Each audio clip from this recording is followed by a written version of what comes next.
আমি জামশেদ মজুমদার ধরা পড়ে গেছি। মনিটাইজেশন হারাম এখন থেকে আরো 10 বছর আগে বক্তব্য দিয়েছি। ডক্টর জাকির নায়কের মতো মানুষও স্টেজে উঠে কোটি মানুষের সামনে বলেছে মনিটাইজেশন হারাম, বিকজ উনি জানে ইউটিউব বা ফেসবুকে আমরা যে নাচি, গাই, মারামারি করি, মিথ্যা অপবাদ দেই, ভিডিও কাটছাট করে এডিট করি, এই জন্য আমাদেরকে ইউটিউব ফেসবুক টাকা দেয় না, টিকটক টাকা দেয় না। মূলত আমাদের ওই ভিডিওতে আসা অ্যাডভার্টাইজের কারণে টাকা দেয়।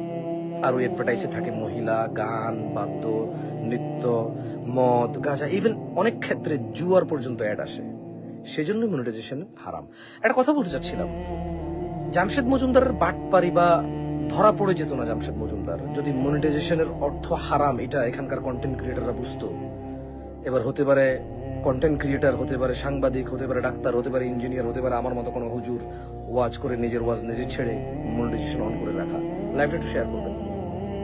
আপনি দেখেন, আর একটা লাইভ আমি বাসায়, সেখানে আমরা খাচ্ছিলাম। আমরা ঢালটা যখন পড়ে যায়, আমার যিনি ক্যামেরা ধরেছেন তিনি ভদ্র মহিলা, আর আলহামদুলিল্লাহ চাঁদ সূর্য ওনাদেরকে দেখে কিনা সন্দেহ আছে আমাদের। দেখলেও কখনো কখনো হয়তো চাঁদ এবং সূর্য ওনাদেরকে দেখে।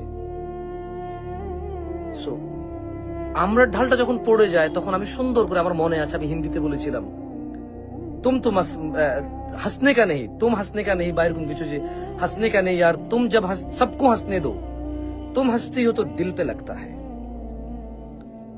এরপর একটু আমরা খেয়ে বলছি কাটো কাটো, কারণ সে আর তার হাসি ধরে রাখতে পারছিল না, মুখের মধ্যে এভাবে হাত দিয়ে ওই যে ওন্না দিয়ে দিছে।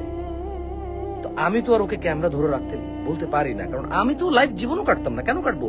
2000 মানুষ দেখতেছে আমার লাইভ। ঘরের বাজারে যদি 2000 মানুষ লাইভ দেখে, এর এঙ্গেজমেন্ট অনেক high. This is very good for business, trust me.